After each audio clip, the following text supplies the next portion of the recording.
Bismillahirrahmanirrahim. Assalamualaikum warahmatullahi wabarakatuh. Alhamdulillah. Alhamdulillahilladzi yakdifu idza syaa fi qulubil muridin law'atal iradah fayuzijuhum ila suluki sabili sa'adah allati hiya al-iman wal ibadah wa mahwu kulli rasmin wa 'adah. Wa nusalli wa nusallim ala sayyidina Muhammadin sayyidi ahli siyadah wa ala alihi wa ashabihi sadatil qadah. Amma ba'd. Ayyuhal ikhwa rahimakumullah. Alhamdulillah, di pagi yang mulia ini Allah Subhanahu wa ta'ala mudahkan bagi kita untuk melakukan amal-amal saleh. Alhamdulillah, di pagi ini Allah Subhanahu wa ta'ala jadikan lisan kita lisan yang menyebut namanya, berzikir kepadanya, dan bersalawat kepada baginda Rasulullah sallallahu alaihi wasallam. Salawat dan salam atas baginda Rasulullah sallallahu alaihi wasallam, kepada para sahabat, kerabat baginda Rasulullah sallallahu alaihi wasallam, tabi'in, tabi'it tabi'in wa alaina ma'ahum wa fihim birahmatika ya arhamar rahimin, amin. Di pagi ini kita akan membaca sebuah kitab yang dikarang oleh seorang imam, seorang yang mumpuni di dalam keilmuannya, seorang yang bersambung sanadnya kepada baginda Rasul sallallahu alaihi wasallam. Beliau adalah Imam Al-Habib Abdullah bin Alawi bin Muhammad Al-Haddad, salah seorang ulama yang hidup di negeri Hadramut, negeri yang konon dikenal dengan negeri para aulia Allah, para kekasih Allah Subhanahu wa ta'ala. Banyak negeri yang kita datangi, tapi tak satu pun yang mencerminkan sebagaimana negeri Hadramut. Hampir-hampir di negeri Hadramut itu, sekilas saja tentang negeri Hadramut. Hampir-hampir di negeri Hadramut sulit rasanya kita mau berbuat maksiat. Mau berbuat maksiat saja sulit kita di tempat. Kalau kita hadir di dalam sholat Jumat mereka orang-orang yang ada di negeri Hadramut, mereka sudah i'tikaf dari jam 8 pagi lagi-lagi. Kalau kita nggak sempat i'tikaf, langsung sholat lah. Itu mereka. Sehingganya pasar-pasar pada hari Jumat terbuka hanya untuk perempuan saja. Jadi perempuannya keluarnya seminggu sekali, itu pun juga pada hari Jumat. Dan hampir-hampir kita tidak pernah melihat wajah seorang perempuan di negeri Hadramut. Nggak ada yang maftuhah, yang terbuka, nggak ada. Saking mendukungnya untuk melakukan ibadah di tempat itu, dan sulitnya manusia berbuat keburukan di tempat itu. Karena memang mendukung suasananya untuk kita kemudian beribadah kepada Allah. Laki-lakinya jika telah masuk di bulan Ramadan, mereka i'tikaf selama sebulan penuh. Dari awal bulan mereka sudah i'tikaf di masjid.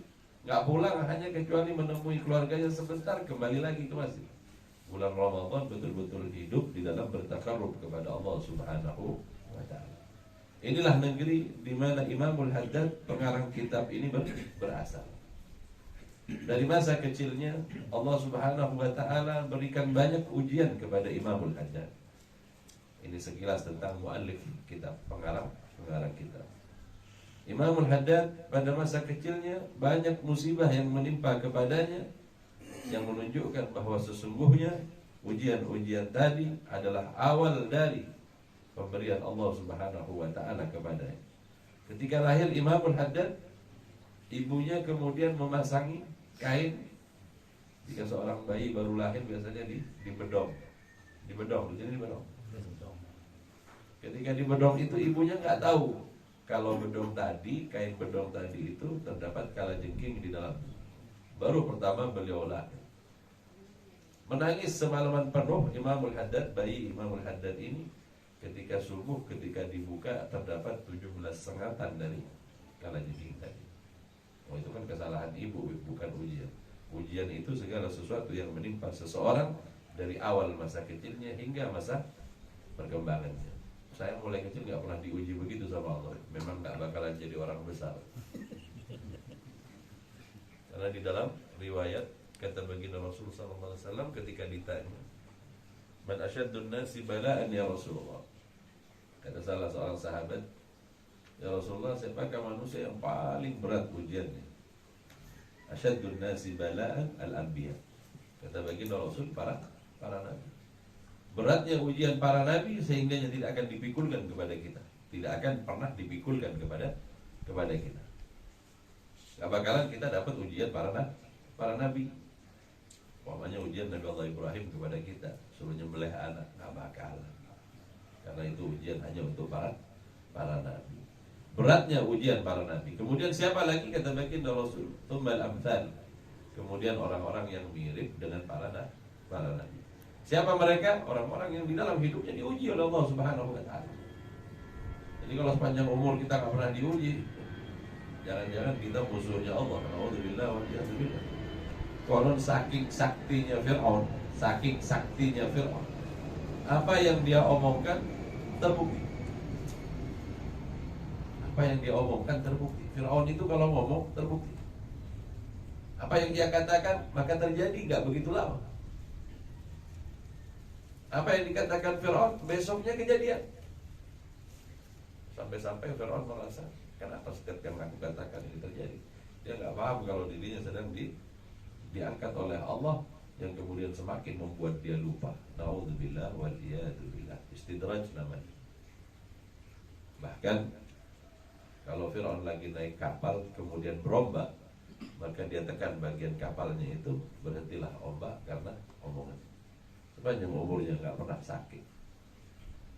Jangan gembira juga kan, gak pernah sakit sama sekali. Saya gak pernah sakit di hati. Khawatirnya kita sama dengan Fir'aun. Saya kalau doa pasti diterima. Hati-hati, karena apa yang dikatakan Fir'aun semuanya terjadi. Alhamdulillah waliyadzubillah.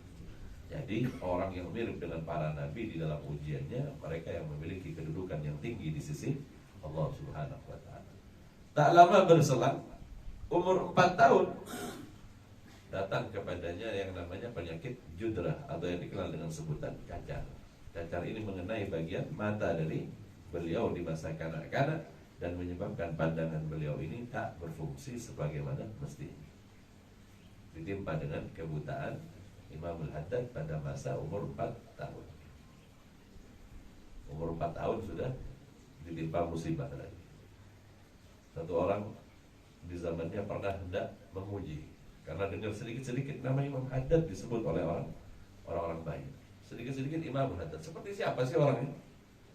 Orang ini ingin membuktikan. Begitu sampai di majelisnya, saat itu Imam Haddad sedang mengajar dan banyak yang hadir. Oh, rupanya hanya seorang ulama yang matanya nggak kelihatan, kata salah satu orang yang mau hadir tadi. Kebetulan orang ini hadir di bagian pojok sekali. Di Hadramaut biasa kalau kita sedang duduk itu, sedang dari majelis ta'lim, biasanya disuguhkan kopi. Maka disuguhkanlah kopi kepada mereka. Ketika hendak diminum, Imamul Haddad bilang kepada orang yang tadi dia ingin berjumpa sama Imamul Haddad itu, jangan buru-buru diminum, ente punya kopi. Padahal orangnya jauh di pojok itu. Ente yang pakai baju ini, jangan ente minum, karena di dalam kopi itu ada lalatnya. Beliau tidak melihat secara zahir, namun batin beliau, basirah beliau, Allah buka sehingga nampak sedemikian nyata segalanya. Umur 4 tahun ditimpa. Kata Imamul Haddad, tidaklah kuhabiskan waktuku kecuali di dalam beribadah kepada Allah Subhanahu wa ta'ala di masa kanak-kanak. Beliau mencapai 200 rakaat di saat usianya masih 8 tahun, Pak. Salat sunnahnya, bukan salat wajibnya, salat sunnahnya. Di waktu ditimpa kebutaan, dibawalah berziarah oleh ibunya ke salah satu aulianya Allah Subhanahu wa taala yang dikenal dengan sebutan Qutbul Mala, Al-Idrusul Akbar Al-Habib Abdullah Al-Idrus. Ini kuburan, dibawa ke kuburan. Orang-orang menyangka orang yang sudah meninggal kemudian meninggal begitu saja. La tahsabanna alladziina qutilu fi sabilillahi amwata. Kadangkala memang mata zahir kita melihat beliaunya sudah kembali kepada Allah. Padahal di alam arwah mereka memiliki atau mencakup segala sesuatunya, mereka lebih leluasa. Dan orang yang meninggal ini, orang yang meninggal di jalan Allah, Allah berikan kebebasan di alam barzah, sehingga Allah menyebutkan bal ahya, akan tetapi mereka hidup di dalam alam barzah, akan tetapi berapa banyak di antara kita yang tidak melihatnya. Dibawa ziarah oleh abahnya sama ibunya. Ibunya merasa keberatan dengan penyakit yang ditimpa oleh anaknya. Beliau datang, wahai Habib Abdullah Al-Idrus, ini anak akan menyulitkan aku nantinya karena dia buta. Bagus engkau bawa aja ke alam barzah. Maksudnya didoakan biar mati sama ibu. Atau jika tidak, engkau ajari dia, engkau didik dia, sehingga ia menjadi orang yang alim, sehingga dia menjadi orang yang rabbani, yang mengenal Allah. Ternyata dari dalam kuburnya Al-Habib Abdullah menjawab jawaban ini, akan tetapi yang mendengar hanya Imamul Haddad. Ibunya enggak dengar. Ini awal perkara, kata Imamul Haddad, di mana aku dapat mendengar apa yang dikatakan oleh orang-orang barzah. Apa orang barzah begitu? Suatu ketika baginda Rasul lewat bersama para sahabat. Setiap perkataan itu memiliki sandaran kepada baginda Rasul SAW, bukan karangan mereka, bukan. Suatu ketika berziarah ke baginda Rasul SAW, kemudian baginda Rasul mematahkan pelepah kurma, kemudian meletakkan di atas sebuah kuburan. Sahabat bertanya, ya Rasulullah, mengapa engkau melakukan hal yang demikian? Karena sahabat gak paham nih apa yang dilakukan oleh baginda Rasul. Kata baginda Rasul, selagi dahan ini, pelepah kurma ini masih basah, dia akan mendatangkan rahmat Allah Subhanahu wa taala dan turun kepada ahli barzah. Sebab kadang kita bawa bunga, bawa apa, itu maksudnya sebagaimana sunnah baginda Rasul kita letakkan di atas kuburan. Kata baginda Rasul, seandainya engkau mendengar apa yang dialami oleh ahli barzah ini, maka niscaya engkau tidak akan pernah tidur dan akan sedikit engkau tertawa. Untungnya kita nggak dengar, Pak.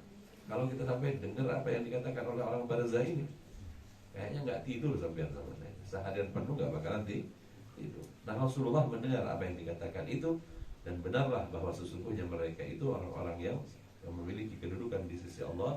Mereka hidup di dalam barzah, hanya saja kita tidak mendengarnya karena telinga kita terlalu banyak dipenuhi oleh maksiat. Naudzubillah wal jannah. Pada usia yang masih kanak-kanak, beliau Imamul Haddad telah menghabiskan waktunya di dalam ibadah. Tidaklah ia beranjak, kata beliau sendiri, tidaklah aku beranjak dari tempatku kecuali aku telah membaca beberapa kitab dan kemudian aku melakukan sholat sunnah di beberapa masjid yang ada di negeri dari. Ini umur 8 tahun, sudah 200 rakaat. Mata enggak melihat maksiat, telinga enggak pernah dengar apa-apa, sehingganya Allah berikan kepadanya yang disebut dengan ilmu batin. Beliau berkata, wahabani Allah, Allah telah memberikan kepadaku ilmu wahbi. Apa ilmu wahbi itu? Ilmu yang Allah ajarkan langsung kepadanya. Wahabani Allahu ilman la ahtaju ila ilmi al-alim. Kata beliau, aku diberikan oleh Allah Subhanahu wa taala ilmu di mana ilmu ini aku tak perlu kepada seorang yang alim karena Allah menuangkan. Apa betul Allah mengajar? Di dalam Al-Quran ini ada dalilnya juga, bukan cuma sekedar omongan. Di dalam Al-Quran disebutkan, fawajada 'abdan min ibadina atainahu rahmatan wa 'allamnahu min ladunna ilma. Allah mengajar kepada hambanya yang kemudian dikenal dengan sebutan Nabi Allah Khidir, itu mendapatkan pengetahuan dari Allah Subhanahu wa taala berdasarkan ayat yang saya baca tadi. Mereka adalah orang-orang yang kami berikan kepada mereka rahmat dan kami ajarkan kepada mereka dari sisi kami keilmuan. Ilmu kalau Allah yang memberikan, maka ia adalah ilmu yang tak berbatas, yang tidak memiliki batasan, sehingga kadangkala ilmu itu hanya ia yang memiliki, bahkan para nabi ataupun para malaikat kadang tidak menyentuh ilmu ini. Maksudnya lebih alim daripada Nabi. Ya, cerita Nabi Allah Khidir di dalam surat Kahfi itu, bagaimana ia kemudian memberikan pengetahuan kepada Nabi Allah Musa. Sebagian mengatakan Nabi Allah Khidir ini bukan seorang Nabi, ya manusia biasa yang mendapatkan ilmu dari Allah, karena di dalam Al-Quran tidak disebutkan Nabi. Fawajada abdan. Maka keduanya Nabi Allah Musa dan Nabi Allah Yusa mendapati Nabi Allah Khidir, sedangkan Nabi Allah Khidir adalah manusia biasa yang mendapatkan ilmu dari Allah, sehingga dia memiliki pengetahuan yang tidak dimiliki oleh Nabi Allah Musa, walaupun Nabi Allah Musa adalah seorang nabi. Nah, ilmu ini yang kemudian digali oleh para ulama, yang kemudian dicari karena hakikat kebenaran di sisi Allah Subhanahu wa ta'ala. Panjang perjalanan Imamul Haddad, beliau hidup sampai umur 80 tahun lebih, dan tidaklah habis waktunya kecuali di dalam zikir, di dalam mendekatkan diri kepada Allah Subhanahu wa ta'ala, dan beliau habiskan usia beliau di dalam keilmuan senantiasa. Banyak cerita tentang beliau yang rasanya nggak mungkin diceritakan di waktu yang pagi ini jika kita semuanya kita ceritakan. Paling tidak kita akan mengkaji beberapa yang berasal dari beliau, yang ditulis oleh murid beliau, yang didiktekan oleh beliau karena permintaan beberapa orang, untuk bekal kita kembali kepada Allah Subhanahu wa ta'ala. Kitab ini disebut dengan Adab Sulukil Murid. Adab itu tata krama kita. Di dalam beribadah itu ada tata kramanya, Pak. Walaupun kita sempurna di dalam syarat dan rukun salat yang kita kerjakan, tetapi jika kurang adabnya, maka kurang sempurna di dalam pahala yang kita kerjakan. Walaupun kelihatannya sah sih, cuman dia sholat cuman pakai kaos oblong aja, kaos oblong dia sholat pakai kaos oblong, sah. Siapa yang bilang nggak sah? Kalau keadaannya kepepet jadi masalah. Tapi jika ia menyepelekan untuk bertemu dengan Allah Subhanahu wa ta'ala dengan cara demikian, kurang adabnya di dalam peribadatannya. Kalau kita ngadep kepada bupati aja pakai baju yang bagus, lalu tiba-tiba ngadep kepada Allah dengan kaos oblong kita, ini kurang akhlaknya, namanya kurang akhlak. Apalagi yang dipakai baju partai, Pak. Kita lagi musim partai, baju partai jangan dibawa sholat, Pak. Apalagi kita jadi makmum, orang yang di belakang kita yang banyak terganggunya, Pak. Allahu Akbar, kita pejemin mata biar kita nggak terganggu. Sebagian orang biar nggak terganggu dia pejemin mata. Ketika dia buka mata, di depannya pakai baju putih, kaosnya dalamnya itu kelihatan dari belakang. Ada tanda conteng itu, lanjutkan katanya. Kacau ada pikiran kita, siapa yang mau kita pilih? Nah, dalam sholat kita kemudian hilanglah arah, hilanglah apa yang harusnya kita menghadap kepada Allah Subhanahu wa ta'ala. Beliau Imamul Haddad adalah salah seorang yang memiliki nasab keguruan atau sanad keguruan yang bersambung kepada baginda Rasul sallallahu alaihi wasallam. Kalau kita runut, beliau belajar kepada guru beliau Al-Habib Umar bin Abdurrahman Al-Attas. Al-Habib Umar bin Abdurrahman Al-Attas belajar kepada Al-Habib Syekh Abu Bakar bin Salim. Abu Bakar bin Salim secara singkat belajar kepada guru-gurunya sampai kepada Abdurrahman Segar, Al-Habib Abdurrahman Segar, sampai kepada Al-Baqi Al-Muqaddam. Dari Al-Baqi Al-Muqaddam bersambunglah nasab itu secara sanad, dan nasabnya bersambung kepada baginda Rasul sallallahu alaihi wasallam. Yang lagi ramai ini nggak usah didengerin tentang masalah nasab. Kenapa, Bib? Ya, orang yang ngomong orang sekarang. Sedangkan ulama-ulama kaliber terlebih dahulu yang sudah lalu mengakui semua nasab Bani Alawi. Tiba-tiba muncul orang zaman sekarang ngomong ini tuh. Coba bayangin. Kita bayangin.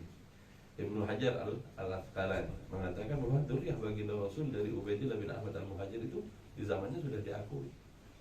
Kalau kita naikkan lagi ulama yang kaliber lagi, siapa? Di atasnya lagi ada Muhammad Al-Juwaini, mengakui juga. Muhammad Al-Juwaini ini adalah Imamul Haramain, gurunya orang di zaman dulu ngakui seperti. Tiba-tiba muncul satu orang dari negeri kita, dia bilang nggak nyambung tuh katanya. Jadi kalau ditanyakan mau pilih siapa? Mau milih orang sekarang atau orang dulu yang memang punya potensi keilmuan yang jauh lebih banyak. Ada juga kitab namanya Gutil Qulub, Abu Talib Al-Makki. Beliau adalah guru dari Ubaidillah bin Ahmad bin Isa Al-Muhajir, dan beliau mengakui tentang nasab Ubaidillah bin Ahmad bin Isa Al-Muhajir. Panjang lebar lah, itu nggak perlu didengerin. Yang jelas memang keilmuan itu harus bersanad kepada baginda Rasul sallallahu alaihi wasallam sebagai benarnya bahwa sesungguhnya apa yang kita pegang ini berasal dari baginda Rasul sallallahu alaihi wasallam. Ayuhal ikhwah rahimakumullah, di dalam kitabnya Imam Al-Haddad berkata, Bismillahirrahmanirrahim. Mereka menulis kitab mereka ini dengan maksud sama dengan Al-Quran. Dimulainya juga dengan Bismillah. Bismillahirrahmanirrahim, sebuah kalimat yang Allah ajarkan kepada setiap para nabi, bukan cuma baginda Rasul sallallahu alaihi wasallam saja. Selain sebagai untuk pembukaan kitab, Bismillah juga diyakini di dalam madhab kita, madhab Syafi'i, bahwa Bismillahirrahmanirrahim merupakan bagian dari surat Al-Fatihah. Jadi kita baca Al-Fatihah pasti pakai Bismillahirrahmanirrahim. Suatu ketika berdakwahlah baginda Rasul sallallahu alaihi wasallam ke negeri yang kita kenal pada saat sekarang ini dengan sebutan yang ke arah Najd ini. Apa nama daerahnya? Rasulullah sebelum hijrah ke negeri Madinah, beliau mau mengislamkan beberapa kerabat keluarganya yang berada di negeri apa sekarang, bersama sahabat Zaid bin Harithah di zaman. Berkata baginda Rasul sallallahu alaihi wasallam ke negeri itu untuk mengislamkan. Rupanya di negeri itu nggak terima kepada baginda Rasul, walaupun masih keluarganya. Itu kepala suku bilang apa? Siapkan batu. Begitu Muhammad masuk, belum sempat dia berbicara, udah kita lemparin. Biar dia cepat-cepat pulang ke kotanya dan tidak mengganggu kota kita. Begitu baginda Rasul sampai di negeri itu, dilemparilah batu baginda Rasul. Bahkan Zaid diantaranya juga mempertahankan baginda Rasul, melindungi baginda Rasul dengan tubuh, sehingga batu mengenai kepada tubuh dari Zaid. Akan tetapi Rasulullah pun juga terluka. Ketika Rasulullah terluka itu, baginda Rasul beristirahat. Di perjalanan pulangnya baginda Rasul beristirahat di sebuah rumah. Kebetulan yang punya rumah ini masih keluarga baginda Rasul juga, keluarga jauh dari baginda Rasul, dari sebelah ibunya. Sehingganya kata pemilik rumah, karena takut sudah orang-orang sepakat pada nggak mau menemui baginda Rasul, diutuslah budaknya yang bernama Adas. Adas berikan ini kepada Muhammad karena dia sudah mendapatkan perlakuan yang tidak baik dari orang kampung kita. Sungguhkan ini, maka diberikan kepada baginda Rasul setandan anggur. Ketika diberikan kepada baginda Rasul oleh Adas, merupakan ciri baginda Rasul sallallahu alaihi wasallam. Jika dia duduk bersama orang yang nggak dikenal, dia nanya dulu nama.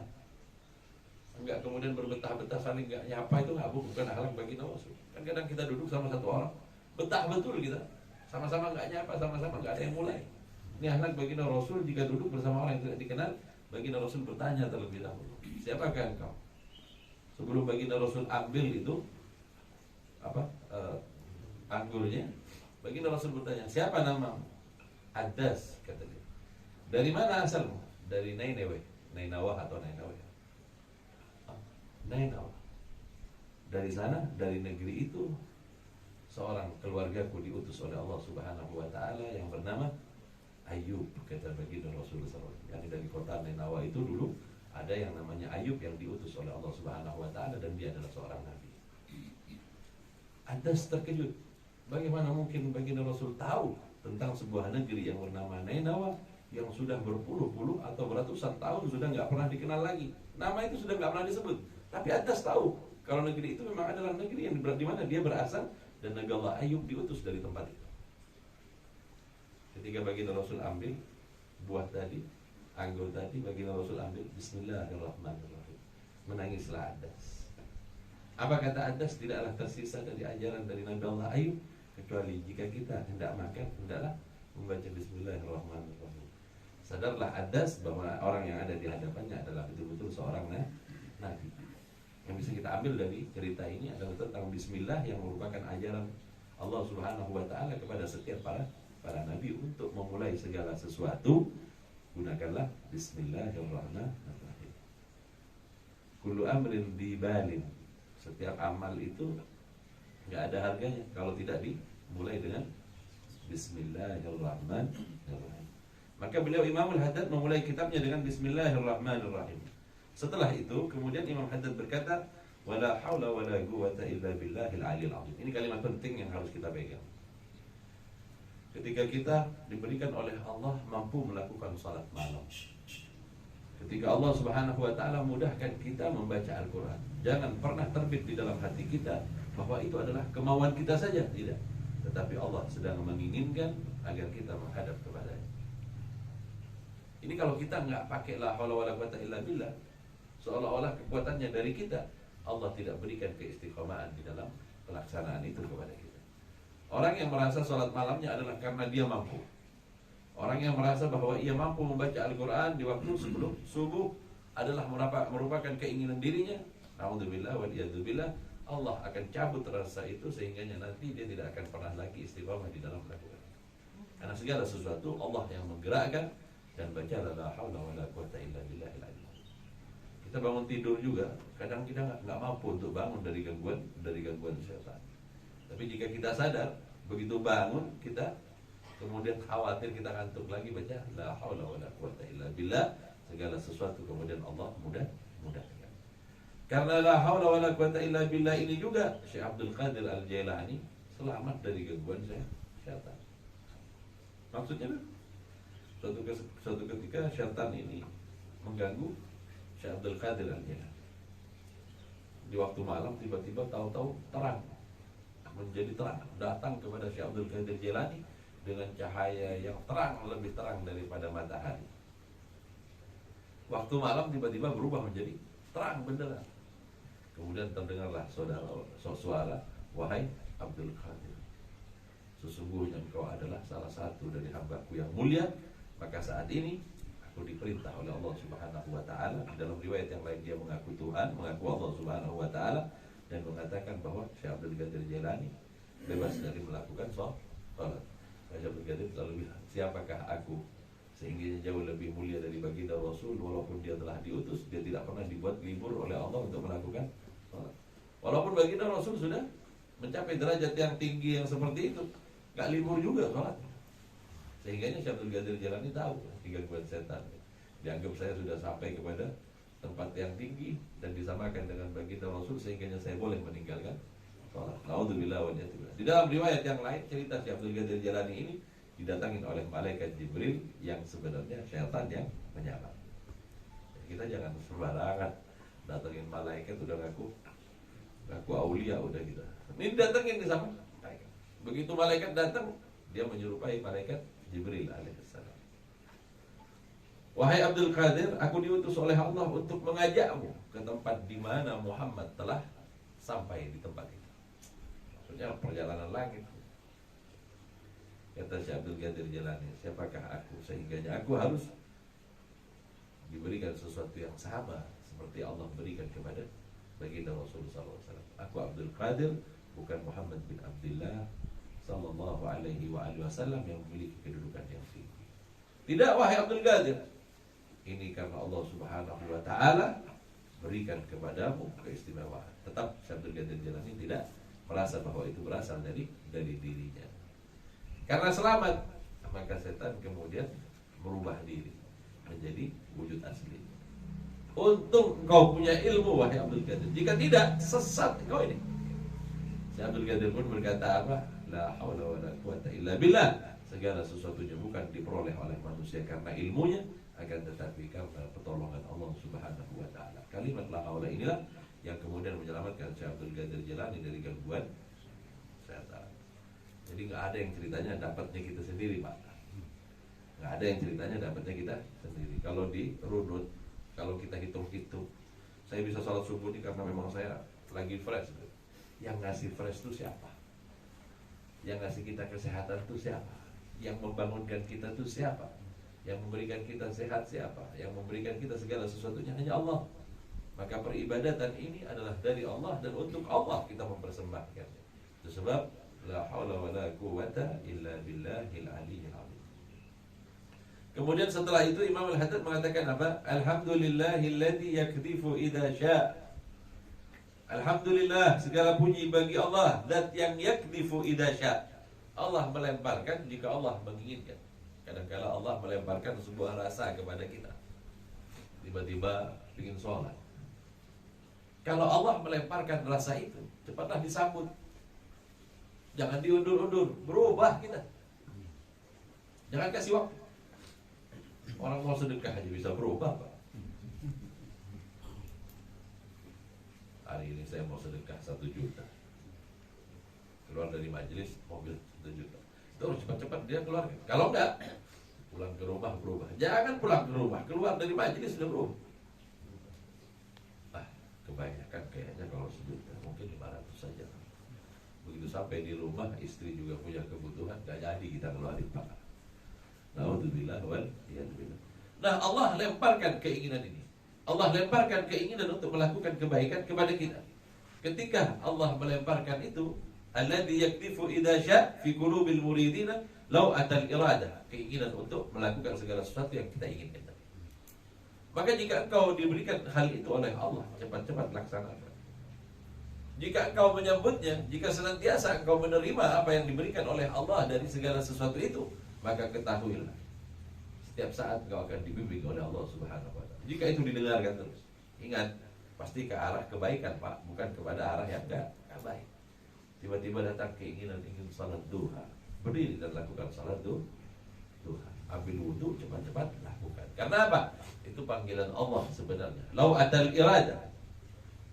Itu sebenarnya lau atal iradah, percikan dari keinginan dari Allah Subhanahu wa Ta'ala agar kita melakukan.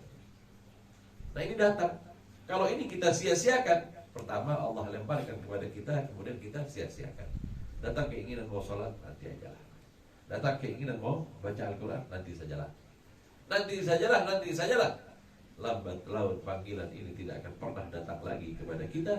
Dan na'udzubillah wal iyadzubillah, jika ia tak pernah terbersit di dalam benak kita. Na'udzubillah wal iyadzubillah. Fayuz'ijuhum ila suluki sabili sa'adah, sehingganya menarik seorang hamba. Za'ajah dalam bahasa Arab, za'ajah itu diangkat hamba tadi itu ila suluki sabili sa'adah, digiring oleh Allah Subhanahu wa Ta'ala untuk menuju kepada kebahagiaan. Yani kebahagiaan akhirat. Sehingganya lau atal iradah, yang Allah inginkan pasti mengarah kepada hal-hal yang bersifat akhirat, kebaikan. Jangan pernah ditunda, jangan pernah. Dan kalau sudah kita melakukannya, bacalah la haula wala quwata illa billah, Maha suci Allah yang telah menggerakkan kita di dalam melakukan segala sesuatu. Allati hiyal imanu wal ibadah, pastilah yang Allah bisikkan, pastilah yang Allah lemparkan, itu adalah tentang ibadah dan tentang iman kepada Allah Subhanahu wa Ta'ala. Iman dan ibadah yang Allah bisikan. Sedangkan bisikan-bisikan yang lain yang bersifat mubah atau makruh datangnya dari nafsu. Sedangkan bisikan untuk melakukan maksiat kadang-kala datang dari nafsu dan kadang-kala datang dari syaitan. Tengah malam bangun, ingin buka kulkas. Oh, ini berarti dari Allah Subhanahu wa Ta'ala. Gak ada yang dari Allah Subhanahu wa Ta'ala berasal apa? Kepada iman dan kepada ibadah. Bangun tengah malam ingin sholat, ini dari Allah. Bangun tengah malam, wah, cari nasi goreng. Ini ceritanya nafsu kita. Ini bukan dari Allah, kayaknya Allah nyuruh kita dibeli nasi goreng. Gak ada ceritanya yang ke sana. Pasti tentang ibadah, pasti tentang bertagarrub kepada Allah Subhanahu wa Ta'ala. Wa mahwu kullu rasmin wa adah, dan hilanglah yang namanya bentuk dan kebiasaan. Maksudnya bentuk dan kebiasaan itu, jika Allah ilhamkan kepada kita untuk melakukan ibadah, awalnya memang berat kita melakukan, namun lambat laun tak kalah ibadah telah menjadi sebuah kebiasaan. Suatu ketika kemudian sholat yang kita kerjakan itu kita gak pikirkan lagi bentuk sholatnya, tetapi kita memikirkan tentang rasa yang ada di dalam hati kita. Jika kita tinggalkan kemudian seolah-olah ada yang hilang. Ya Allah, jadi kebiasaan. Khawatir hilang rasa di dalam ibadah yang saya kerjakan. Dia nggak hitung-hitungan lagi tentang bentuknya, dia nggak hitung lagi banyaknya rakaat, tetapi yang dia pikirkan adalah sesuatu yang telah Allah berikan kepadanya. Dia khawatirkan hilang yang ada pada dirinya. Sama orang biasa zikir, kalau sudah biasa baca zikir, tiba-tiba nggak zikir, dia merasa ada yang kurang dalam hidup saya, karena dia sudah terbiasa dari awalnya ketika ia memaksakan diri hingga kemudian menjadi rasa. Sebagian menyebutkan tentang rasmin wa adah, bentuk dan kebiasaan ini. Sholat bukan dihitung hanya kebiasaannya saja, tidak, tetapi dia mulai mau meresapi setiap ibadah yang dia kerjakan ketika dia berdiri. Kalau sebelumnya dia sholat, dia hanya tahu berdiri aja. Tapi saat dia sudah belajar, saat dia sudah mengetahui, ketika dia mendapatkan segala sesuatunya dari Allah, ketika dia berdiri, ia merasa ia berdiri di hadapan Allah dan harus mempertanggungjawabkan waktu yang telah berlalu dari hidup. Jadi ketika dia sholat, Allahu Akbar, terbit kepadanya, muncul kepadanya, berapa banyak dosa hari itu telah kuperbuat. Saat ini aku harus menghadap kepada Allah. Muncul rasa yang seperti ini, sehingga ia merasa berdiri di hadapan Allah untuk mempertanggungjawabkan segala sesuatu yang pernah dia kerjakan dari waktu yang telah lalu. Kalau subuh tadi saya sholat, tiba-tiba saya sholat duhur. Di sholat duhur saya merasa betul-betul berada di hadapan Allah. Maka periksalah dari waktu subuh hingga waktu duhur, di mana kita telah melakukan kelalaian kepada Allah Subhanahu wa Ta'ala. Di mana saya lalai, di mana saya lupa, di mana saya tidak mengerjakan perintah Allah, atau saya tenggelam di dalam perbuatan yang tidak baik. Sehingga ini harus saya pertanggungjawabkan dengan menghadap kepada Allah di waktu salat duhur. Dari waktu duhur kepada waktu asar juga begitu juga. Jika ada kelalaian kita, maka berdiri di hadapan Allah, merasa berdosa di hadapan Allah karena kelalaian yang kita buat. Begitulah kemudian mereka melakukan ibadah tadi, hilang bentuk, hilang banyaknya rakaat, hilang bacaannya, tetapi yang dia ingat dia harus menghadap kepada Allah dan dia harus mempertanggungjawabkan apa yang telah berlalu dari waktunya, dari waktu ke waktu, dari setiap wajib, sehingga dia senantiasa mengingat Allah Subhanahu wa Ta'ala. Kemudian wasallallahu wasallam, salawat dan salam atas baginda Rasul sallallahu alaihi wasallam, Sayyidina Muhammad, sayyidi ahli siyadah, karena beliau itu adalah pemimpin dari para pemimpin. Maksudnya apa? Di dalam perkataan baginda Rasul, ana sayyidu waladi Adam wa la fakhr. Aku adalah pemimpin anak keturunan Nabi Allah Adam, yang terbaik, walaupun diutus yang terakhir, dan dia yang pertama masuk ke dalam surga. Walaupun dia diutus yang terakhir, dia akan menjadi pemimpin bagi mereka orang-orang yang bertakwa. Itu baginda Rasulullah SAW. Wa ala alihi wa sahbihi. Ini titik tekannya ini, wa ala alihi wa sahbihi, kepada keluarga dan sahabat, karena mereka berdua ini adalah pintu masuknya pengetahuan kepada kita melalui baginda Rasul sallallahu alaihi wasallam. Sadatul qadah, mereka adalah pemimpin-pemimpin yang menjadi panutan bagi kita. Paham kita dari kalimat ini? Berarti Imam Al-Haddad ini bermadhabkan Ahlus Sunnah wal Jamaah, mengagungkan sahabat dan juga mengagungkan keluarga baginda Rasulullah sallallahu alaihi wasallam. Tidak membenci sahabat, tidak membenci keluarga. Mencintai mereka adalah bagian dari keimanan kita, bagian dari keyakinan kita yang diajarkan oleh baginda Rasulullah sallallahu alaihi wasallam. Yang pertama digambarkan oleh Imam Al-Haddad adalah sebuah ayat. Faqad qala ta'ala wa huwa asdaqul qailin. Sungguh Allah Subhanahu wa ta'ala berfirman di dalam Al-Qur'anul Karim, dan perkataan Allah adalah sebenar-benarnya perkataan. Man kana yuridul ajilah ajjalna lahu fiha ma nasha' liman nuridu thumma ja'alna lahu jahannama yaslaha madmuman madhura. Barang siapa yang menginginkan ajilah, ketergesa-gesaan. Ketergesaan maksudnya adalah ajilah di sini adalah dunia. Banyak manusia ketika hidup di dunia ini, ia dibuat lalai oleh indahnya dunia, sehingga dia lupa bahwa akhirat adalah tujuan. Pak, dunia ini dibuat memang untuk kita, tetapi kita dibuat oleh Allah untuk akhirat. Bukan kita dibuat untuk dunia. Dunia yang Allah berikan kepada kita ini memang untuk kita, tetapi ingat, kita bukan manusia diciptakan oleh Allah bukan untuk dunia, tetapi kita untuk akhirat. Ada perjalanan panjang kita hendak menuju kepada Allah. Di dalam sebuah ayat yang lain, afa hasibtum annama khalaqnakum abatha wa annakum ilaina la turja'un. Apa kalian mengira kalian diciptakan dengan sia-sia, dijadikan begitu saja, kemudian begitu kembali kepada Allah kita nggak akan dihisab, tidak akan dihitung? Tidak. Semua kita akan dihisab oleh Allah Subhanahu wa Ta'ala. Lihat ayat di dalam ayat yang lain. Orang-orang kafir menginginkan dia menjadi tanah. Yauma yandurul mar'u ma qaddamat yadah wa yaqulul kafiru ya laitani kuntu turaba. Seandainya kami menjadi tanah. Maksudnya apa nih? Orang-orang kafir itu menyangka bahwa ia dibuat untuk dunia ini, bukan untuk akhirat. Sehingga apa yang terjadi? Mereka kumpulkan dunia ini. Ketika mereka kumpulkan dunia, ketika mereka berdiri di mahsyarnya Allah, berdiri di pengadilan Allah, mereka melihat binatang yang oleh Allah Subhanahu wa taala dihisab oleh Allah. Binatang juga dihisab. Istilahnya dulu kalau harimau menerkam singa, menerkam binatang buruannya, kali ini binatang buruannya yang menerkam singa. Setelah mereka dihisab oleh Allah, maka kemudian Allah jadikan mereka tanah. Tak ada pertanggungjawaban yang panjang, sehingga hanya pembalasan sekali selesai. Orang-orang kafir, yauma yanzurul mar'u ma qaddamat yadah. Manusia yang melihat apa yang telah dilakukan ketika di dunia, fa yaqulul kafiruna ya laitani kuntum turaban. Seandainya aku menjadi tanah sebagaimana binatang, begitu sudah selesai, dibalas keburukanku sudah, kemudian aku jadi tanah. Seandainya begitu saja. Ternyata tidak. Allah Subhanahu wa taala akan memperhitungkan segala sesuatunya, ada adab dan ada nikmat yang nantinya disiapkan oleh Allah Subhanahu wa taala. Kita bukan orang dunia, tetapi kita adalah orang-orang yang dibuat oleh Allah, diciptakan oleh Allah untuk negeri akhirat. Sedangkan dunia adalah apa yang diciptakan untuk kita, tetapi jangan sampai kemudian dunia ini menjadi sesuatu yang kita inginkan. Na'udzubillah wa na'udzubillah. Ini bukan tujuan kita. Ajalna lahu, jika kalian menginginkan dunia, kata Allah Subhanahu wa taala, akan kami berikan kepada kalian. Mana syaa, dari apa-apa yang kami inginkan. Liman nuridu tsumma ja'alna lahu jahannam. Akan tetapi ingat, jika kau habiskan waktu di muka bumi ini dengan terpesona oleh dunia, kau habiskan sehingganya kita lupa kepada yang namanya akhirat, ketahuilah, maka jahannam adalah tempat berakhirnya perjalanan kita.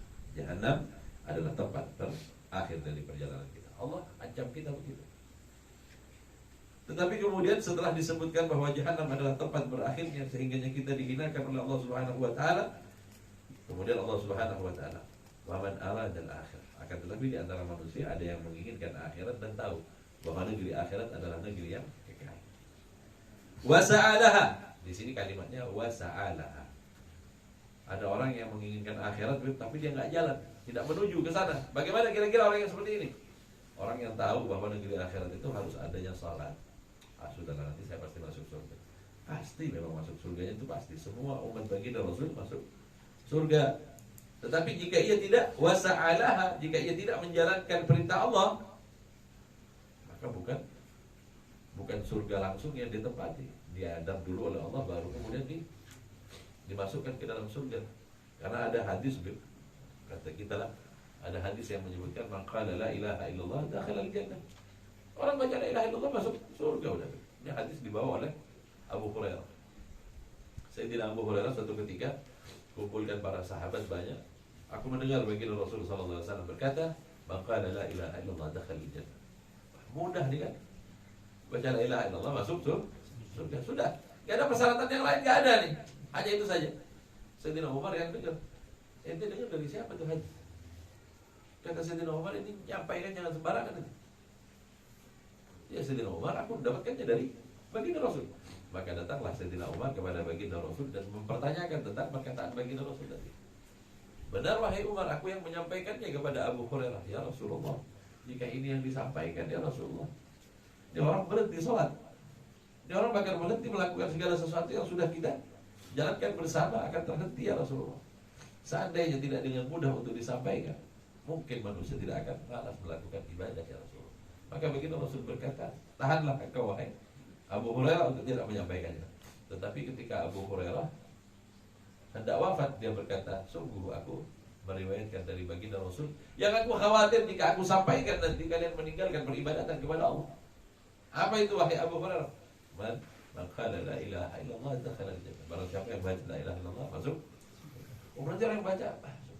Tetapi di sini di dalam ayat Al-Qur'an di sini disebutkan wasa'alaha. Tetapi mereka kemudian melakukan apa yang diperintahkan oleh Allah. Berjalan kepada negeri akhirat itu dengan sesuai perintah Allah. Jika nggak sama dengan perintah Allah, kayak apa? Iya, singgah dulu ke neraka, disiksa dulu, baru kemudian masuk surga. Terakhir, ya paling singgah sehari 2 hari. Kalau sehari di negeri itu adalah 50.000 tahun di alam dunia. Na'udzubillah wa iyyazubillah. Ya mau singgah apa Allah? Yang jelas kita berusaha untuk enggak singgah. Namanya pakaian kotor ya harus dicuci dulu. Namanya kita banyak melakukan maksiat ya harus dicuci dulu nantinya. Kalau kita tidak melakukan apa yang diperintahkan oleh Allah Subhanahu wa taala. Pakaian kotor gimana? Ya, dicuci dulu. Kadang belum kita bilas, direndam dulu. Ya, direndam dulu. Ini kalau direndam cuma sejam 2 jam nggak bisa. Ini kayaknya perlu waktu sehari untuk direndam. Sehari direndam. Besoknya nggak langsung diangkat, dikucek dulu pelan sampai hilang. Kalau masih kelihatan ada lagi, kucek lah sampai betul-betul hilang. Nah, biar betul-betul hilang, rendam lagi lah, sedikit sehari lagi direndam. Setelah itu dilihat ada nggak yang bagian kotor. Kalau ada, kucek sedikit-sedikit. Kalau nggak, perlu sikat. Setelah itu apa? Baru kemudian diperas. Atau kalau perlu dibilas dulu, bilas lagi, peras.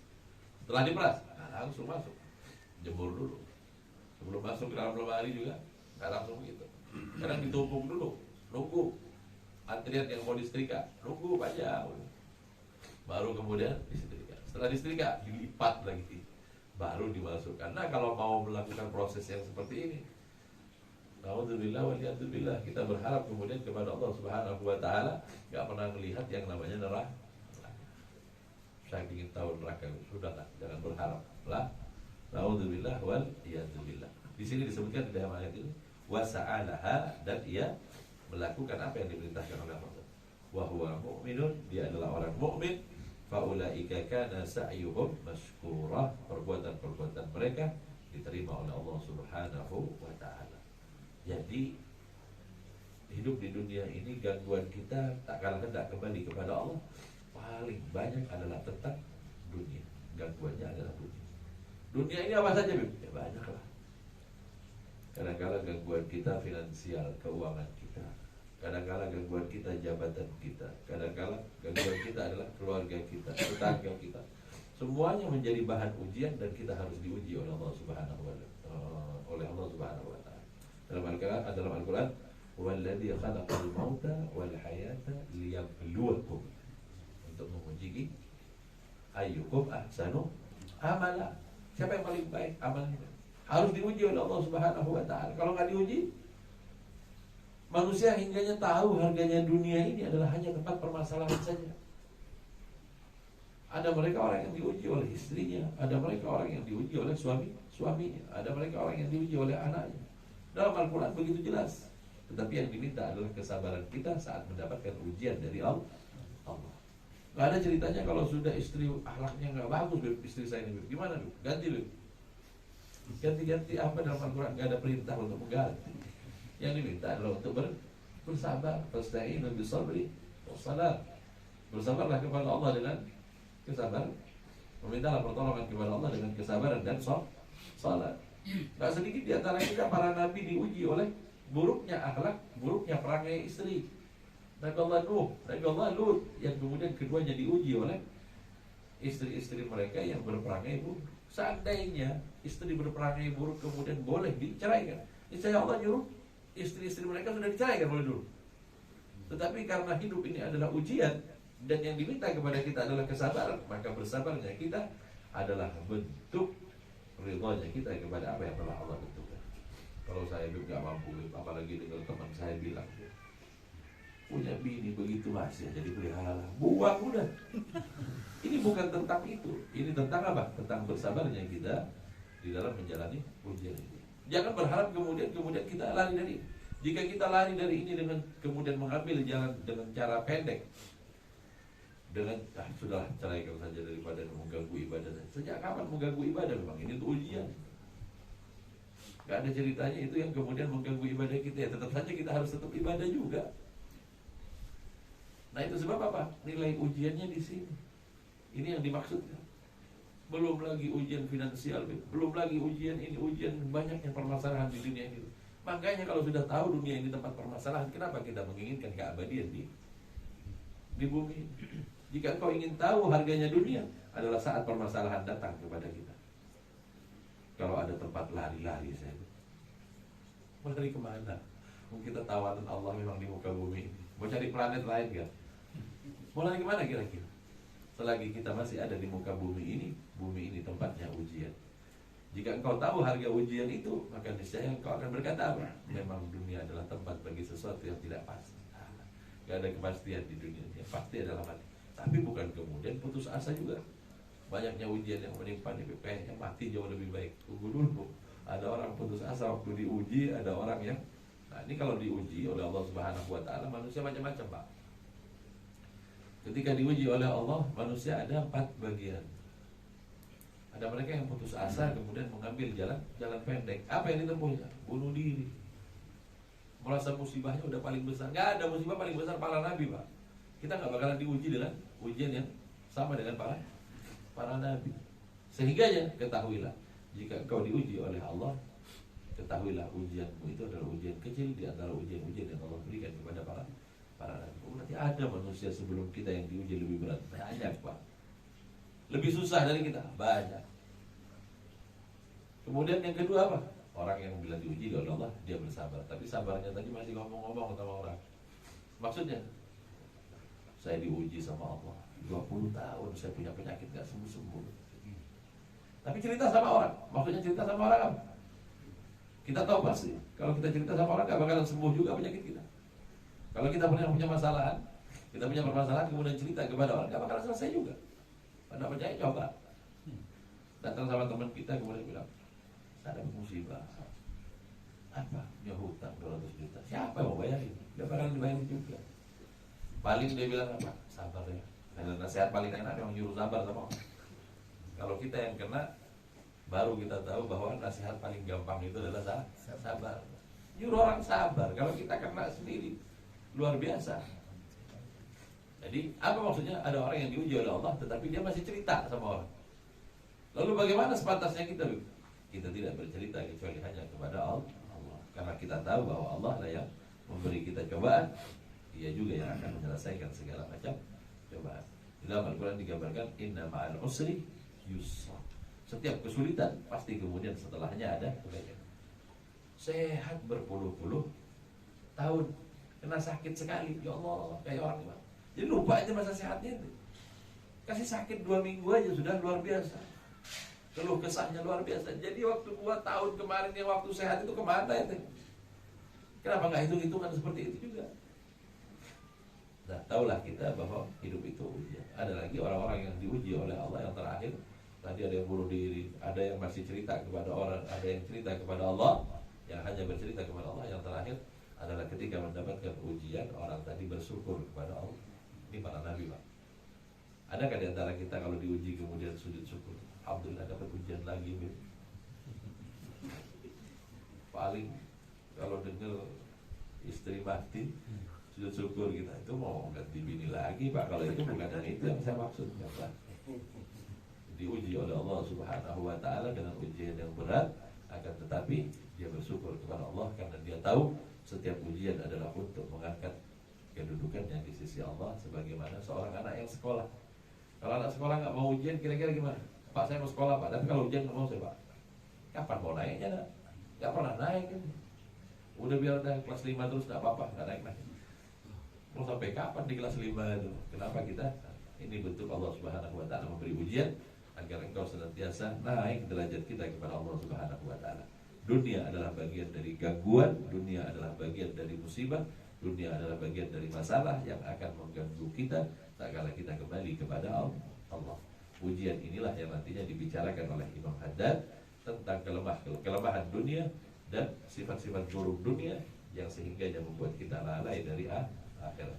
Semoga Allah Subhanahu Wa Taala menambah pengetahuan kita, menambah keimanan kita, bahwa sesungguhnya segala sesuatu yang Allah Subhanahu Wa Taala berikan kepada kita dari dunia hanya bersifat sementara, sedangkan akhirat adalah negeri yang sesungguhnya yang menjadi tujuan kita, yang akhirnya adalah keridhaan Allah. Dan apabila kita tak menjalankan perintah Allah, maka akhirnya adalah adabnya Allah Subhanahu Wa Taala. Na'udzubillah, tsumma na'udzubillah. Semoga Allah ilhamkan kepada kita senantiasa melakukan kebaikan. Allah tutup umur kita dengan husnul khatimah, sehingga kita dikumpulkan bersama baginda Rasulullah SAW. Sedikit yang bisa saya sampaikan di pertemuan pertama ini, nanti kita sambung di pertemuan kedua, ketiga, dan semoga Allah Subhanahu Wa Taala berikan keistiqomahan kepada kita. Amin. Ini yang bisa bisa saya sampaikan di waktu pagi ini. Semoga ini jadi amal kita ketika kita kembali kepada Allah. Kurang lebihnya mohon maaf yang sebesar-besarnya. Wabillahi taufiq wal hidayah. Wabillahi wal inayah. Wassalamualaikum warahmatullahi wabarakatuh.